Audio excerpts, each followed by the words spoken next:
Hello and welcome to the AAMFT podcast, your all-access pass to the latest news, developments, and thought leaders in the world of systemic therapy, where we strive to relate, educate, and innovate one episode at a time. I'm your host, Dr. Eli Karam, and we're brought to you by the American Association for Marriage and Family Therapy. In addition to featuring unique conversation and interviews with established experts, our show provides information and education on direct practice and emerging trends in the MFT profession. For more information, please visit us at aamft.org. Thanks for listening and enjoy the show.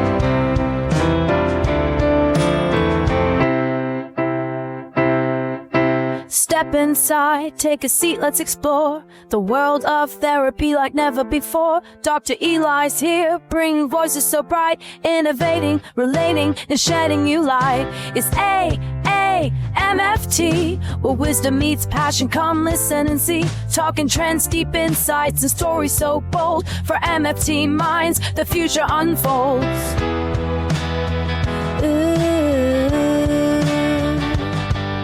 Stay systemic, my friends. We relate, educate, and innovate again. Stay systemic, my friends. Stay systemic, my friends. Stay systemic, my friends. We relate, educate, and innovate again, one episode at a time. At a time. One episode at a time. Welcome to the AAMFT podcast. And today we're talking about a topic that affects more families than you might think: estrangement.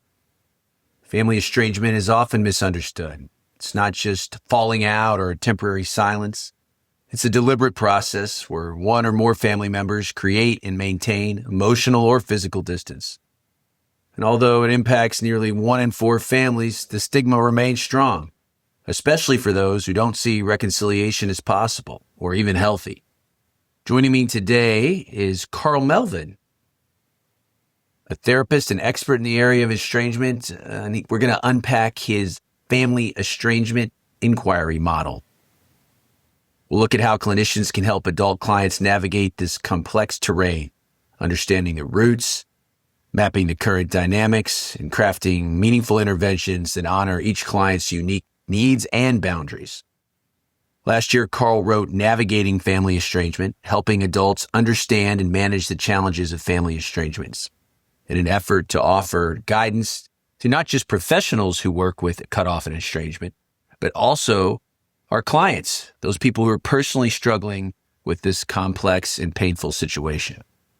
Combining research from a range of different fields with his decade-long clinical experience, Karl's book is supplemented with 5 comprehensive case studies to demonstrate practical strategies that address these estrangement challenges. Karl Melvin is an Irish-based psychotherapist. He specialized in this area of family conflict and estrangement for the last 13 plus years. He's an accredited therapist with the IACP, that's the Irish Association of Counselors and Psychotherapists, and he has a master's degree in counseling and psychotherapy. This practical and compassionate conversation that you're about to hear will deepen your understanding on a topic that touches many of our clients, but is too rarely talked about. Let's get into it. More healing begins with you. Are you looking for a career with new challenges and opportunities? California Correctional Health Care Services provides mental health care within the California Department of Corrections and Rehabilitation. We're hiring marriage and family therapists to help individuals heal, grow, and reshape their futures. Join a dedicated team, receive state benefits, and make a difference.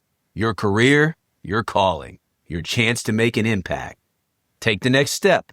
Apply today at cchcs.ca.gov/careers. That's cchcs.ca.gov/careers.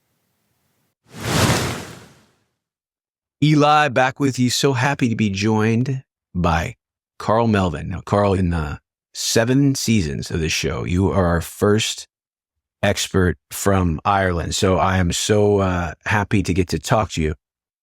The topic today is something that systemic therapists, especially family therapists, know well. The topic of family estrangement. People like to know the background of the expert. So talk about, in general, your psychotherapeutic origin story, so to speak, and then what got you interested in working with family estrangement. Okay, firstly, thank you so much for reaching out and asking me to do this. And I'm very flattered to be the first Irish person today. And another thing, Eli, you might find this funny, my son's name is Eli as well. So there's a strong name, strong start, Karl. Thank you so much. Look, as you say, my name is Karl Melvin. I am from Ireland, originally from Dublin, but I moved to the west of Ireland with my wife and kids a couple of years ago. And I am a clinical psychotherapist working predominantly in private practice, although I've worked in different contexts over the years. And in my clinical work, pretty much from day one, I inadvertently came to specialize in a phenomena which is incredibly prevalent, incredibly painful, and incredibly complex. And that phenomena is family estrangement.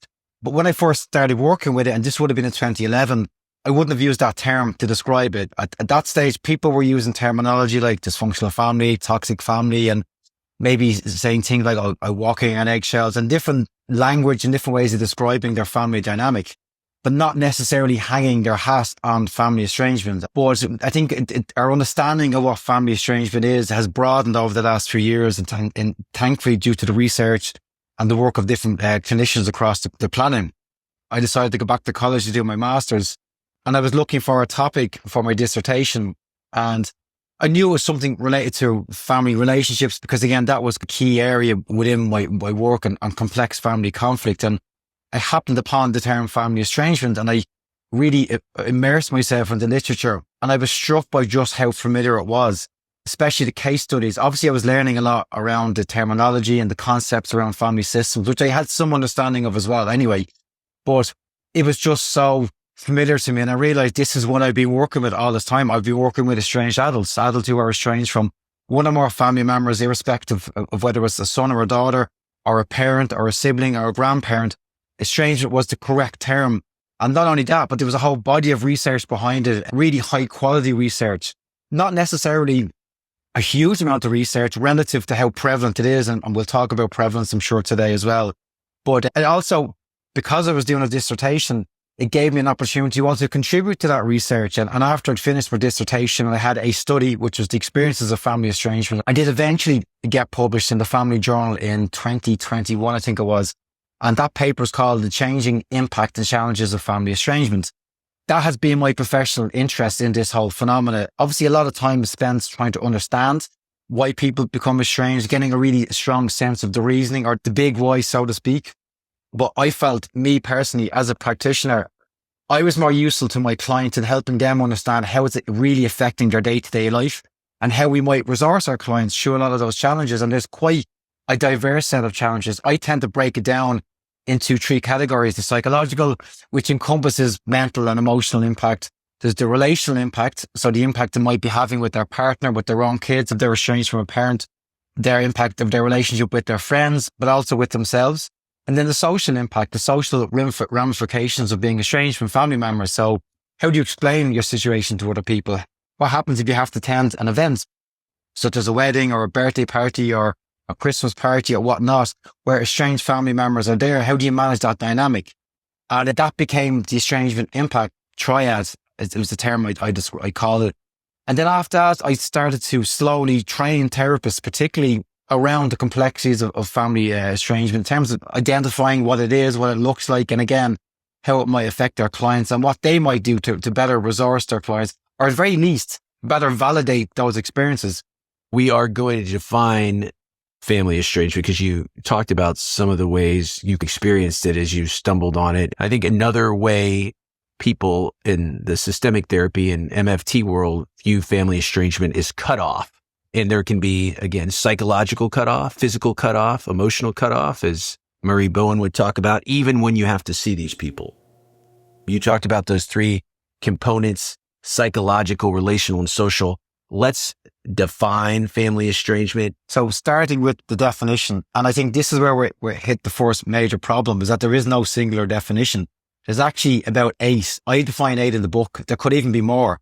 And obviously each researcher, when they're doing a piece of research, they have to create a clear definition for the cohort they're going to interview as part of their research, whatever the type of research is. But obviously if they're honing in on certain areas, their definition may focus on that, or they may narrow their definition to hit a certain cohort. So for example, I have seen family estrangement defined as a complete cut-off from family. But the problem is that you said it there, like it sits on a continuum. So there are people who quite frequently talk to their family and yet they would still be considered estranged. I know other people view estrangement as the breakdown of a supportive relationship from family members, but which is a good definition. The problem with it is that there was some people would say that my family have never supported me. So does that mean we've always been estranged? Or are they saying that the estrangement began at the point where they stopped supporting me? So there's multiple definitions. I don't think any one definition is incorrect. For the purposes of my work, I'm looking for clients who are in the middle of a process. And it's a distancing process where they are very consciously creating some form of distance from their family members. Now that word consciously has to be underlined and in bold, because estrangement is not the same as losing touch. It's not the same as just the normal arguments that happen in family, the normal conflict, because family life can be difficult, it can be stressful, and people sometimes have disagreements. And they make short periods where they're not talking, but this is different. This is very much an ongoing process where people are very willingly trying to create distance from each other. But that distance sits on a continuum, as I say. And on one end, we have those we would say are on the less estranged end of it, or possibly a better term to describe it is emotional estrangement, or maybe even another way to describe it is low contact.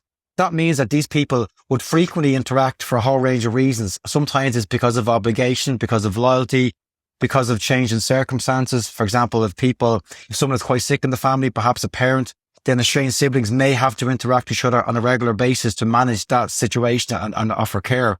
It could be habit. Some people just visit on certain days. If they're going back to the family home, for example, and someone is estranged for a sibling, and then maybe just a habit of returning to the home on a certain day. It could also be due to pressures. For example, if siblings are estranged, I know I'm honing in a little bit on sibling estrangement, but obviously this could be affecting many different family members.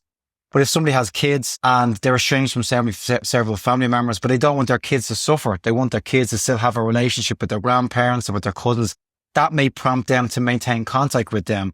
But what makes it that estrangement, specifically about estrangement, is it's what they're sharing or not sharing with their family members.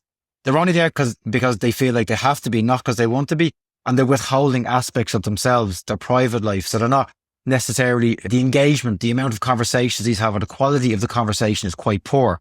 And it's often very stressful for these people because they are still very much in the middle of the dynamic that's causing this rift in the first place.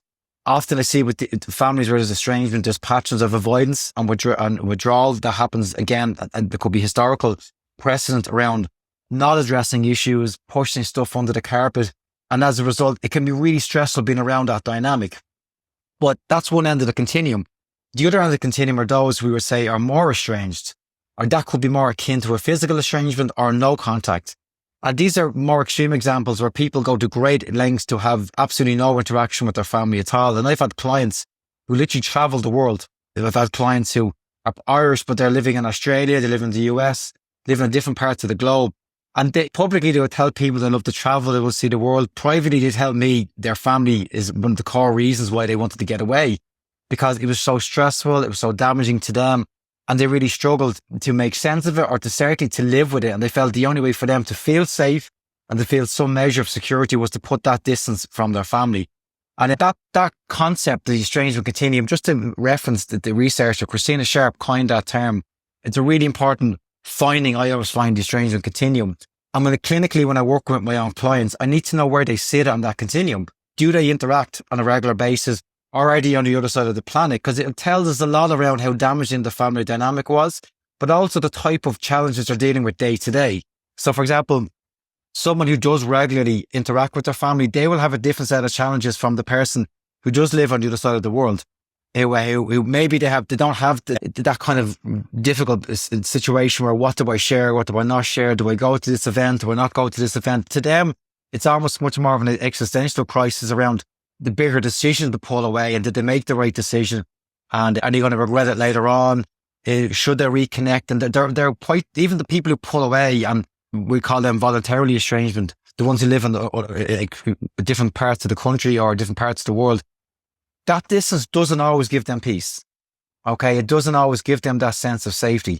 And again, as clinicians, we're trying to meet our clients where they are. We're trying to meet their challenges, their unique challenges. And every estrangement is different because every family is different. But having an overview and an understanding of family dynamics, of estrangement dynamics, and that estrangement landscape that each client is going through, we might be in a better position to, again, at least validate that. And the research around the experiences of estranged adults going to therapy, key to this is that validation. And it's not new. We can go back to Rogers. He was saying this for many years. And as therapists, we know this. If we can just meet our clients exactly, not trying to change them, not trying to label anything good or bad, it's just meet them exactly with that so they feel heard, they feel seen. That can be incredibly therapeutic. But there are often roadblocks to that as well. You mentioned the research. Any other interesting findings as you have been digesting these material over the last years that you think is worth sharing? Yeah. So even just with my own study, if you hone in that, one thing, it was specifically about the challenges and the impact of estrangement, but how it changes over time. And time is a really important dimension when we talk about family issues. But in terms of the impact, okay, one thing that we need to consider is whether an estrangement was chosen or not. Okay, whether it was voluntary or involuntary. And I know with my own participants, it was predominantly sons and daughters who were voluntarily estranged from their parents. And then when I work with parents, they are involuntarily estranged from sons and daughters. But the experience of choosing it versus unwittingly being cut out, so to speak, or being distanced from it definitely informs the type of challenges that they're facing. It's particularly psychological. For example, those who are involuntarily cut out, it may not have been explained to them correctly or properly what happened. They're left with this massive question mark over the head, like why? Why has this happened to us? What did I do? And in some cases, maybe there's elements of avoidance where they're not actually really looking at themselves honestly. But often, especially with the parents I work with, they're really decent people. They're very reflective. They're very transparent. They would say, look, of course we made mistakes, but we did our best, but we still don't understand why this has happened to us and why it's happened now or when it happened. The flip side of that are those who are involuntarily estranged. In some cases, they actually get an initial sense of relief because the dynamic within the family was so damaging and so stressful that just making that choice, I'm pulling back, I can't deal with this anymore. They got a sense of autonomy over their life and over their health. And that was very reassuring for them. Now, that doesn't always last. And sometimes after that initial period, then they're back in this kind of ruminative phase where they're just playing the whole dynamic over in their head, going back and forth and trying to decide, do they connect? Do they reconnect? Do they keep pulling back? And it keeps people quite stuck in that situation. And what's interesting I found with the findings, because time is a factor, it's particularly a problem in the first few years of estrangement where it's all very fresh and very raw. A lot of people, first of all, are not comfortable talking about it in the first year. That's one thing I found. It's too soon. The situation is still too new. It's up in the air. They're not sure where it's going to go, but they're also very fearful of consequence by talking about it publicly. And those fears may be irrational in the sense that I don't know their family. There's no chance of anything what they're saying to me is ever going to go back to their family. Nonetheless, those fears are grounded in actual experiences, possibly of rejection from their family members. And we have to obviously respect that and be compassionate towards it. But at those early stages, it's just being conscious that it may not be ready. Even if a client presents and they're estranged, knowing that it's still relatively recent, they may not be prepared to go into it in much depth just yet. But then what I found with the participants where it had gone on for much longer, somewhere between 5 to 10 years, they had a lot of time to really reflect on it. And they had come to a realization that it was the best choice for them.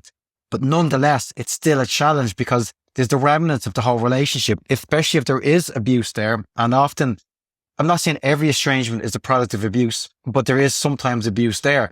As we all know, I know you've interviewed Stephen Porget in this podcast. Those traumatic experiences stay deeply lodged in the nervous system and the body. And we have to work with our clients then in terms of trying to integrate a lot of those experiences so they can reconnect with their body, connect with the remnants of the trauma that they may have experienced. And also bear in mind, estrangement itself can result in a trauma. So it may not be the historical behaviors in the family that cause the trauma, but being cut out, but even actually willingly cutting someone out of your family, even though, again, initially there may be a sense of autonomy and control, once that realization hits that, oh my God, like my family are gone from my life and that we may never reconnect and this is the reality of my life now, that can be quite traumatic as well. So I suppose the point I'm going to make with this, even though the findings are incredibly important, but it's complicated.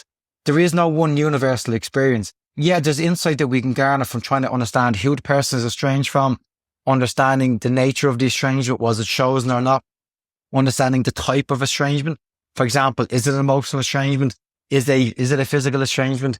Is it an inherited estrangement? And what inherited means is that you may have clients come in who don't have a relationship with their grandparents because of maybe a divorce, maybe their husband or their parents divorced, and then there was no contact with grandparents after that. And there's no issue between them and their grandparents, but so they effectively inherited an issue that began with the parents and their divorce. As well, it's important to distinguish between primary and secondary estrangement. So for example, let's say you and me are brothers and we fall out and we become estranged. We would say that's a primary estrangement. But then if you're in a relationship with somebody and then I may become estranged from your partner and we could have had really good relationship before and we could have been good friends, but your partner feels a loyalty towards you, obviously because you're in a relationship with them. So then all of a sudden we're secondarily estranged because again, nothing has happened between us, but someone feels like they need to take a side. Similarly, even if on my side, let's say again, we're brothers and we're estranged and I get on very well with your partner, because of your closeness with your partner, I may choose to put distance from your partner as well. And as a result of that, again, that leads to a secondary estrangement. It just gives us insight into the complexity of these dynamics. But again, the type of challenges clients are going to have to face and also the choices that they're making. Like, why are they estranged from certain people? And you know, we don't want to be careful playing devil's advocate because we don't, again, minimize their experiences. But there's times I often ask my clients, particularly those who are closed off to support, who have inherited estrangements, do you need to be estranged from these people? Is there room for you to actually reach out and have a independent, separate relationship with these family members? Because they would love to have you in their life. Maybe they would love to support you. Maybe they are completely unbiased and they're not actually taking a side. They just be happy to have you in their life. But because of the situation, maybe they don't feel like they can reach out to you. And again, we never force a client to make a decision. They have to make decisions based on their own situation and their own life. But it just gives us insight into the dynamic and who is actually available to support for these clients.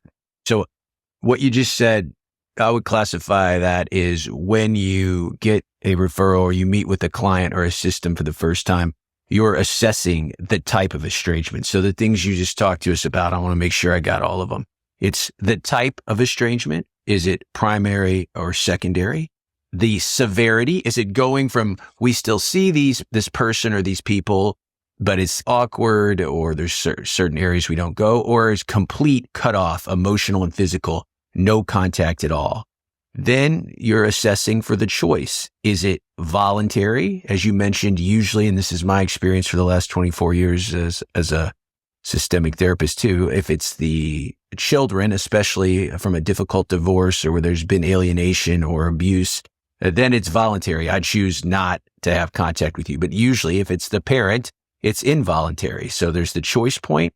You talk about the time elapsed from when this estrangement happened to when they come to see you, and the level of the trauma involved. And sometimes the estrangement itself, which I agree with you, is the trauma.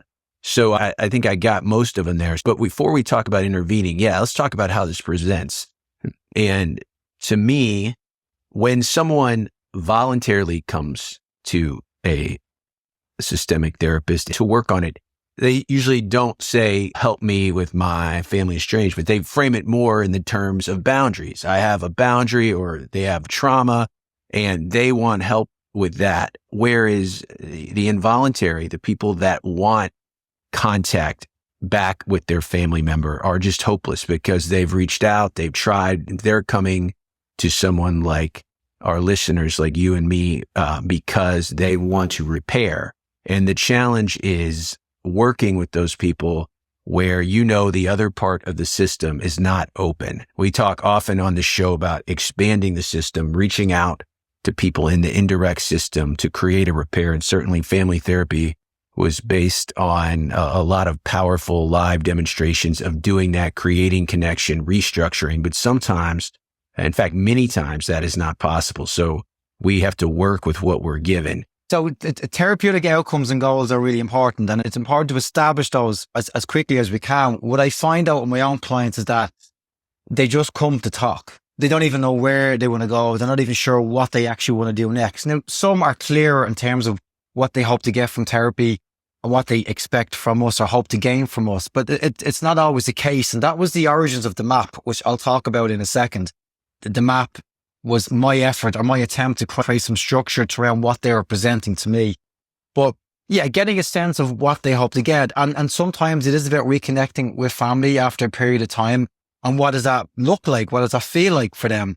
And again, to do that, we first obviously need to understand what the core problems were. And maybe it was down to unrealistic expectations. Maybe it was down to pressures. Maybe it was down to all the trappings that come with these type of family dynamics that cause estrangement in the first place. And time is spent trying to understand what happened. Like, how did it come to this place? How did it get so bad? And again, how long did it take to get to this place as well? Because if they haven't spoken to their family in a year or 2 years or years, or maybe it's months, we need to know that information, because again, it informs how delicate they need to be. Any reconnection is a very delicate process anyway. And one thing I always tell my clients, particularly my parents who are trying to reconnect with sons and daughters, like, they're playing a long game here. This is not a short exercise where there's one sit down and everything is fine. And you're right. Many of the estranged parties are often very resistant to attend therapy. So in my case, and a lot of I do work with families, but a lot of it is just individuals who are yearning that reconnection, but they haven't been able to make it work, and the person they're estranged from is close to them. In those instances, there's a tendency to focus on the problems. I'm always trying to find the things that bridge people, that bring people together, like common interests, hobbies, experiences, places, venues, things. We're looking for reasons that they may create a scenario where estranged parties may want to actually spend time with them and feel safe doing so. And at the initial stage, it's almost more about quantity versus quality. And by quantity, just minutes together in a room where two nervous systems just be refamiliarizing each other with just being in each other's company. And often there's so much pressure around this desperate yearning to reconnect and make the situation better, that people jump in to heavy conversations very quickly. And sometimes it's too soon. And if somebody's putting up all those roadblocks, it's very much trying to tease those blocks, those barriers down. And then may eventually open the conversation, or maybe it never will. Maybe it will never be comfortable going to that deeper place. It doesn't mean they can't have some kind of a relationship. And again, part of it may be reestablishing what reconnection means. Are they okay having a different type of relationship with the estranged parties for a period of time, maybe forever? And some people are okay with that, and some people aren't okay with that. Especially if they've been hurt badly, they want the issues addressed. They want some of them at least validated. And they won't entertain a relationship with the estranged parties until this situation's happened, where this conversation has happened. Again, the client has to decide that for themselves. We try to understand what they need from us, and we try to help them as best we can. Again, the other side, as you said, Eli, is like a lot of my own clients, either they've no desire themselves, or the people that they're estranged from have no desire. They're close to them. So then it becomes this exercise of, number one, helping them make sense of this, trying to find some meaning. And it's their meaning. It's not our meaning. So we can't tell them what the meaning is. It just takes time to really sit with them, give them space to grieve a lot of this. Now, the grief that comes with this type of loss, and estrangement is absolutely a loss, a very complicated loss. I saw you at Pauline Boss on this, and she talks about ambiguous loss. You'll find Pauline's work is really emphasized in the estrangement literature as well, because it's that really ambiguous. Will we reconnect? Will we not reconnect? What has happened? It's basically a loss with a question mark. We're not really sure what the relationship status is, what the future of the relationship will be. Is it dead? Are we never going to have a relationship again? And because of that, coupled with the challenges of being estranged in contemporary society, where people will ask you difficult questions and they may react badly, because I do find in our society, particularly with social media, people are very quick to form opinions with very minimal information, and very hard to feel safe. If someone is carrying trauma, and, underpinning that trauma is this profound sense of loss, but they can't touch it because they're so dysregulated all the time. Maybe our work as clinicians is just help them feel connected to us as therapists, help them resource them through safety exercises. And maybe over time, they may go more deep into the actual loss that they've experienced. And even if they do reconcile, there's still loss there. There's a loss of time. There's loss of clarity around the relationship. sometimes people are shocked that they became estranged. They just didn't see it happening. And that's a massive loss in itself. That sense of safety that, oh, we're fine, like nothing, we'll always be okay. And then the rug is just pulled from underneath them. And again, we're just trying to acknowledge all of these types of losses and how it affects the client and give them space to be able to process it. And then at the end of that, maybe they'll come to their own conclusions in terms of how the next step. Is it from that place? Maybe they need to reconnect from that place, or maybe it's moving on. But just to go back to the topic of time, one pressure I see with all my own clients is that variable of time. And they always feel like, or very often they feel like, if they don't fix it soon, time will run out. That it has to be done urgently, it has to be done now.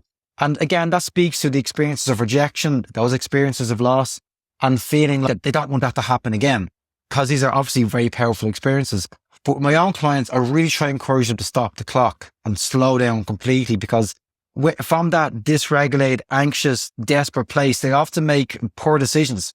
They're not coming from a place of security or a place of really thinking through what's the best course of action. And that's a very difficult thing to do, because it is their family. It's probably someone that they love deeply. They are very affected by it. It's probably affecting other areas of their life as well. And I was talking about the social ramifications of estrangement, one of which is estranged people are expected to function in society. They're expected to just show up for work every day and perform and go to family or friends' birthday parties and celebrations and events, and their loss goes unrecognised. Their struggles and their challenges goes completely unrecognised. And I've had clients, another finding actually from my own research was that some of the participants were making mistakes in work because they were distracted, because this situation was so consuming and they couldn't find an answer. They were ruminating so much about it that they were distanced, they weren't as focused, they weren't paying attention, and they started to make mistakes in work. Now, the impact in their job was quite minimal, but it was devastating to them that it was affecting this aspect of their life, that it was contaminating something that was very important to them, because a lot of my clients are very career oriented, highly skilled. They really want to do well on their job. And now all of a sudden, not only have they lost their relationship with their family and it's affecting them deeply, but now it is taking this other toll in other areas of their life.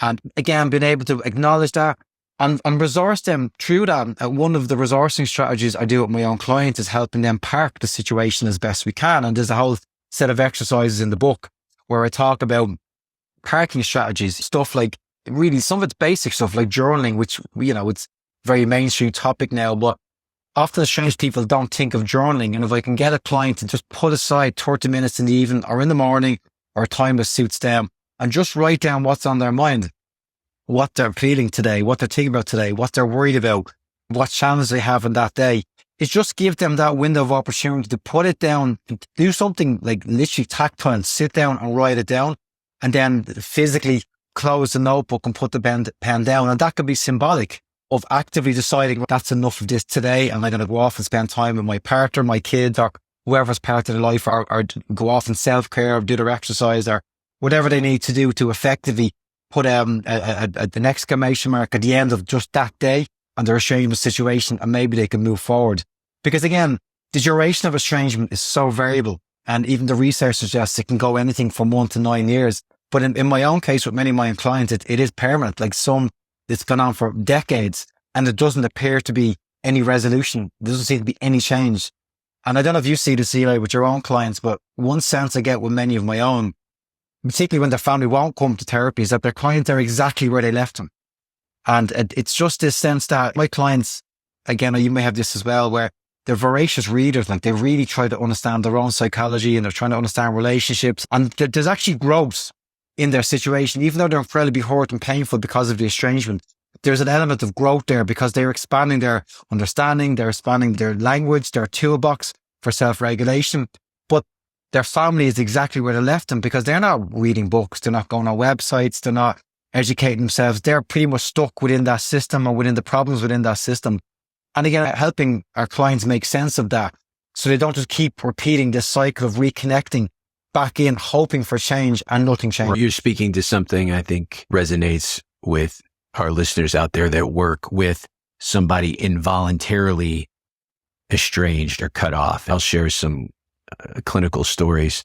So I'm working with this woman right now who is a very successful artist and teacher, and created a large following. And her daughter was also artistic, but could never fill mom's shoes. And one day, the daughter in her late 20s or early 30s just decided, I'm done with you, Mom.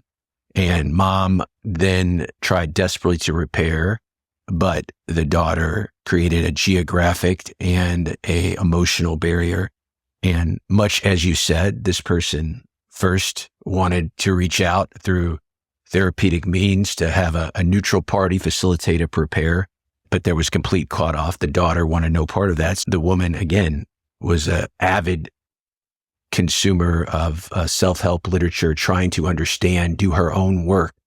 And the challenge with that is that outcome has to shift when you are working with someone involuntarily cut off or estranged, and they have tried to reach out, apologize for what they know, because sometimes the person doesn't even know, in this case, the depth of how they have hurt or upset the other person. Sometimes the trauma or the abuse is obvious and the reason for the cutoff is obvious. But in this case, this woman, her shift became, the only thing I can do is control myself. So it was reading, it was finding comfort in friends that became like family. But this is her only child, her daughter. And this cutoff, it spanned the birth of a child, this woman's grandchild that she had never met, back to what you were saying, the generational effect and the secondary estrangement. So the work became, again, validating the space of what she's tried, her knowledge about herself, and her art was very therapeutic for her. You talked about journaling. I'm curious your thoughts on ways to help people shift when it is not going to happen, when you do not have a chance as the therapist to facilitate a repair between the different members of the estranged system, working with that individual to help them adapt, cope, and redefine their life with this ambiguous loss, as we spoke to. Yeah, very true. And it's interesting. One of the resources in the toolbox, I think art, but I certainly have creativity there as well. And you're right. That's a really powerful way to express what's happening inside. I think with my own clients, it's very much, they're so caught up in this dynamic. They can't actually see their own pain. They can't see the impact that it's had on them. And it's trying to help them connect with that. And there's all different ways. I'm a somatic practitioner. I've studied sensory motor psychotherapy. And again, it's bringing the body into the conversation can be quite useful for them. Even just to notice patterns of posture, or the way their voice might change, avoiding eye contact, the energy in their body. You sometimes it's very obvious. And obviously I'm predominantly online at the moment, have been for a couple of years, but you can still, through the monitor, still see a lot of movement, especially in the shoulders, but similarly, no movement as well. When someone is just frozen in that kind of state where there's so little movement in their body and their pitch of their voice, even in with eye contact. So sometimes somatically helping them connect with that and resourcing them through that can be very useful. Yeah, journaling is useful. In fact, funny enough, again, we might come back to the estrangement map concept because that was part of it as well. Just to explain what an estrangement map is. So basically, it's a table. If you were to visually look at a map, it's a table with 7 columns. And each column represents an important characteristic of an estrangement. Today, we were talking about, first of all, listing who the estranged parties are. Who was the person estranged from? What's the type of the estrangement? Is it primary, secondary? Is it emotional and physical? The nature, was it voluntary, was involuntary? When or how was it communicated is important as well. Because we need to know the methods of communication that they're using. Is it email? Is it phone? Is it WhatsApp? And often that might highlight that's the preferred method, but it also might show that people are stuck in just one medium and they're just writing letters or they're just using emails. And now with technology, we have all these incredible mediums available to connect and using more dimension. I'm a fan of WhatsApp voice notes and even WhatsApp video.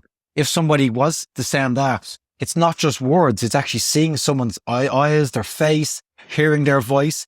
That might mean that their words can be heard a little bit better. And then other dimensions included the map, including the dimension of time that we mentioned. How long are they estranged for? And the last is the reasons why they feel they became estranged. And again, we would write down not knowing the reason is important to that as well. But the reason I created this mapping, it was more for my own benefit at the start because I started to post more stuff on social media around family estrangement. The clients were seeking me out, but because they'd watch me on video talking, it cut through a lot of the initial process of building that therapeutic alliance and building rapport they felt like they knew me earlier than it normally would take. And they would jump into their family dynamic really quickly. And sometimes it was confusing for me to make sense of, so you're not talking to this person, but that person's part of it. And you don't see them, but you might talk to them. So in my head, I was like, okay, I need to find a way of putting some structure to this. And I went back to the initial research I'd done, and I'd created kind of an overview chart, a participant overview chart for the academic panel, looking at reviewing my paper. And I thought, look, maybe there's a bit of structure there. I adapted that to create this mapping process. And I would get my client to sit down and draw it out, write out your estrangement landscape. Who are you estranged from? And what would happen is, often they would start with the primary people that they're estranged from, whether it was a parent or a son or daughter. And I would ask them, no, let's expand that. Are you sure you're not estranged from somebody else as a result of this? And we came to the realization that there was extended families that they hadn't seen, cousins, aunties, uncles, grandparents that were part of this, but they hadn't really considered it. I tried to even bring more depth into it. What else did you lose here? And often they lost elements of nostalgia. For example, if it's a son or daughter estranged from a parent, that parent could have pictures, they could have toys, they could have elements that were important to their childhood that are lost to them. They also may be losing medical knowledge around their family history. For example, if someone is sick now, there could be a historical preference or precedent, but they don't have, because there's no relationship with their parents or somebody else in the family, they don't know. But a key thing that they're losing, and you spoke about it already, is that sense of identity. Who am I now that I'm not the person that I was? Particularly for parents, they obviously lean heavily on that role of being a mother or father, and they're not able to be that mother and father now. How do I identify myself? How do I derive worth and value for myself when I can't be this person? And it's a very difficult thing to come to. And again, therapeutically, we often lean on their strengths and their coping mechanisms, trying to understand how they got through all this up to now. Because if they're talking to us, then they've survived. Okay, even if it's recent, they've found a way to get by, to get to the point where they're talking to us, and there's a strength to that. So we can help them to really see their strengths, see their core values, all those different adaptive, healthy coping mechanisms. We need to recognize the unhealthy ones as well, because unfortunately they exist. But again, lean on those as strengths, and maybe that might help them to get a different sense of who they are and their value and worth to the world. Another part of that is exploring their social network and who's there, and lean on how these people view them as well, because they don't just view them as in one role as a parent or as a son and daughter. They just see them as a person that they love and they value for their personality. And often it's spending more time around these people to help them get a better sense of, I am someone that I'm not just a parent, or I'm not just a son or a daughter, I'm not just a sibling, I'm somebody else as well. But just one other thing I want to say, and another concept I mentioned in the book, is the estrangement radius. And this is the social network of people who are directly or indirectly affected by an estrangement. And you spoke about your client there, and she's an artist, and she had some of a bit of a profile, maybe a bit of celebrity, maybe she's known for her work.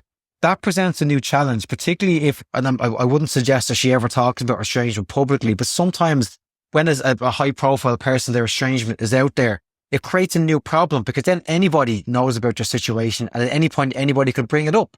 And I've seen this before, even with some of my own clients who might be high profile, and at one point they may share it, but just because they've shared it once doesn't mean they want to talk about it again going forward. But often they're put in this difficult position, sometimes very embarrassing situation, where they're being asked about it by someone that they don't even know, but they feel like they know this person, and they feel like because they've spoke about it before, it's a safe topic and they can discuss it. So that speaks to the safety element and how it's so hard to feel safe when you're estranged and it's out there publicly. Should you talk about it publicly? Should you? And it's interesting with social media, I don't know if you found this as well, there's a real push. People are really sharing their story, sharing their journey, sharing their struggles, which is great, okay, because we learn through stories. We derive strength from other people's struggles. But with estrangement, it's different, because could there be consequences to that sharing? Will it make the situation worse?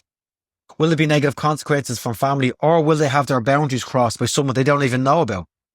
When you make it public like that, I think also if you are the person setting the boundary, it makes it much harder than to move toward forgiveness. So in our last couple minutes, I wanted to give you another story, an example from the other side of the coin. So this is a client, adult child, who had been estranged from their parent for about 15 years and had held the boundary. The short story is that the father had an affair on the mother, and broke up the whole family. And this was one of these idyllic families that they'd never fought. So the children, in this case, my client, this happened when she was a teenager, was devastated. So she held this boundary for 15 years through wedding, birth of child, even changed her last name. And then she appeared, presented to me because she said, I'm struggling with this. I have found out through these extended family members that my father is dying of cancer. And the father had apparently written her letters every year, multiple letters. She never opened them. She ripped them up, but he had never stopped trying, but she was not open to it. I want you to talk about the concept of when somebody like that, when there is a life event, in this case, a death, a birth, a wedding. So forgiving can be very powerful for someone that has voluntarily set the estrangement. It doesn't necessarily mean they have to go on to have a relationship. So for this woman, the short story is she was able to honor her work by forgiving her father. She did not actually want to see him, but she wrote him a letter that acknowledged many things that she had not previously done, in the fact that he was a good father and he was maybe a bad husband, but he was a good father. And she wished him that he could die knowing that, but she did not wish to reestablish contact. But it was what she thought was the right thing to do. And it was the product of a lot of work, a therapist validating her getting input from her own support network, including her family.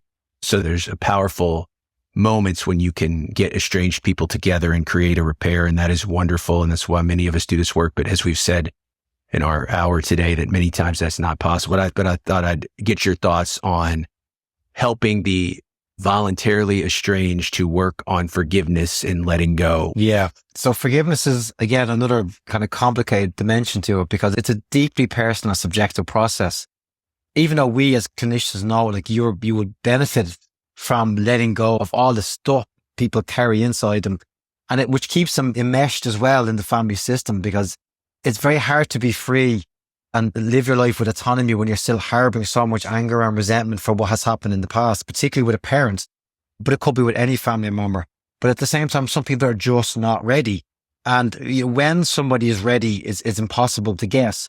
But I think as therapists, our role is not to tell people when to forgive, but more so finding ways to do that letting go process. And again, it could be symbolic. It could be just through conversation anyway, through discourse, maybe an element of psychoeducation in terms of understanding why people are unfaithful in marriages, patterns of unfaithfulness, even if there's elements of narcissism, again, understanding how somebody would become a narcissist and how it's often the product of both biology and environment as well, where to the point where a narcissist may choice, they this is who they are, they're wired a certain way and they can't change, they're incapable of offering compassion or meeting people or attuning to people. Maybe through that insight and through education, maybe people might reach a point where I have to let go of this now because it is what it is. But again, it's very personal. The flip side is I've seen people force themselves to try to forgive when they weren't ready. And particularly when they're still traumatized and still dysregulated, it creates a confusion because one part of them wants to forgive, another part of them still feels the impact of whatever dynamic happened in the family. Maybe not in this instance of the girl or the father was unfaithful, but I know particularly when there is abuse in families, the abuse, the impact of abuse obviously lingers for the rest of a person's life until they find the right coping mechanisms and the right strategies to integrate. But then it's a case of, well, we work with the impact and let them come to that outcome themselves where it's time to let go or time to forgive organically, where it makes sense to them at that point there, not before the fact. And again, it's a process. But it's also, again, defining what letting go means. And you're right, it doesn't mean you're re-establishing connection, letting go of, making it clear in their own mind what exactly they're letting go of. And maybe she had to let go of the 15 years that she wasn't there, letting go of the impact. Because if a daughter could be very close to her mother, she was probably highly sensitive to her mother and the impact it had on her. She was probably very devastated. So maybe this was her mother's devastation as well as her own. Again, letting go of the dream family life that she had before then as well. So I think it's not just simply a broader term of letting go. It's being clear, what does letting go mean to them? What is it that they need to let go of and how we might facilitate that? And again, it could be through art therapy. It could be through journaling. It could be just discourse and meeting them with compassion and acknowledging this has really taken its toll on them and how devastating it would be to have, again, the perfect family dynamic devastated possibly overnight and without apparent reason or cause. And it can be quite devastating. And just to say, if I was to condense the essence of my message to people, and again, I'm preaching to the choir here because this is family therapists potentially listen to this. Like, never take your family for granted, because I've seen really strong, healthy families fall apart, sometimes over very serious things. For example, a traumatic loss, a sudden sickness can create ripples because of changes in dependencies within the family. But I've seen families fall apart over really trivial things, or things that appear to be quite trivial, that probably could have been bashed out at the right time with the right people. It could have been resolved, but it wasn't. And it just lingered and it went on and on. And unfortunately, it didn't get resolved properly. I couldn't agree with you more. And I'll even add to that. I always tell my students and the students I supervise that doing your own work, we've all probably experienced some degree of estrangement in our family of origin, some of us more than others. So it could be a block, an interface issue, a countertransference. So I always think doing your own work. I go and see my person still when I need to, when something comes up. So I can't agree with you more.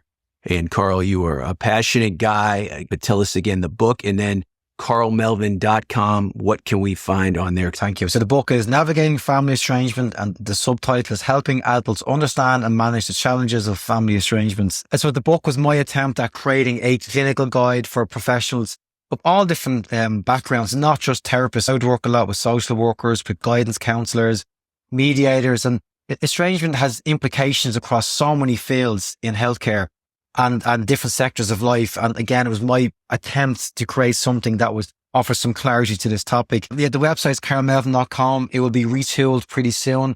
At the moment, it's predominantly a blog. I do have some courses there. I have some on-demand courses that offer CPD. I think you call it CE, don't you? Continuing education in America?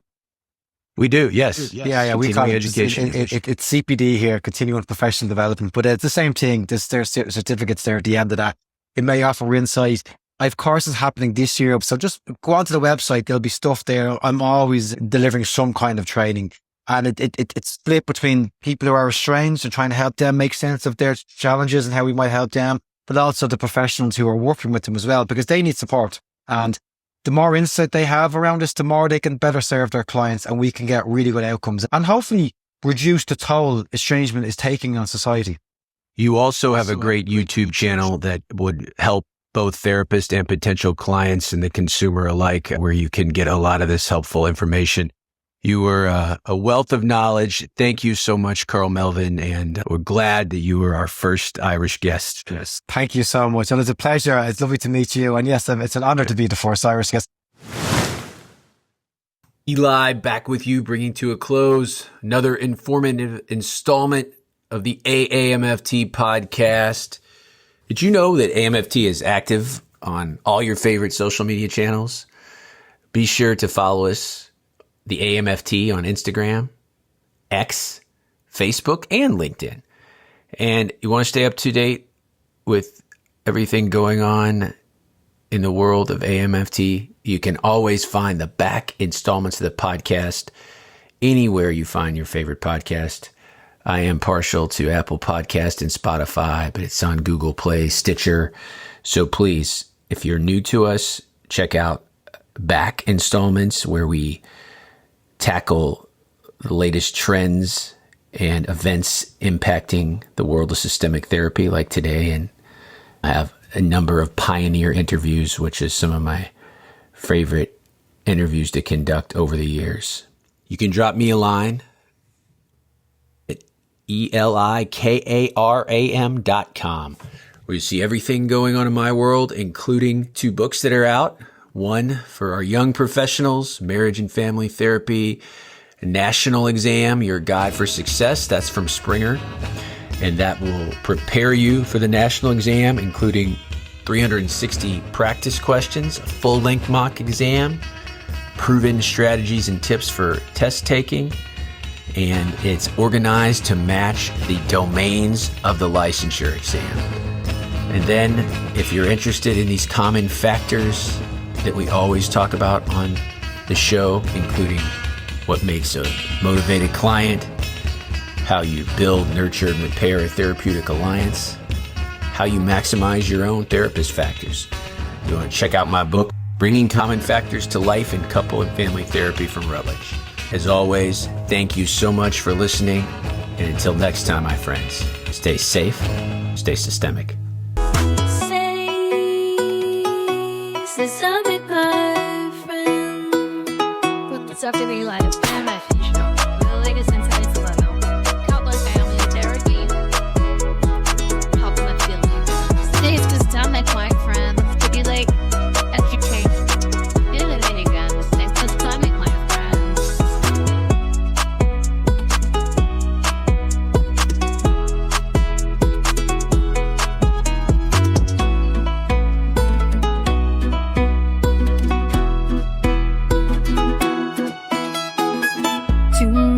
We hear the latest debate with our guests and topics we illuminate. From theory to practice, there's so much to know. Join us on this journey, let the knowledge flow. Stay systemic, my friends. We're in the heart of therapy. Our message transcends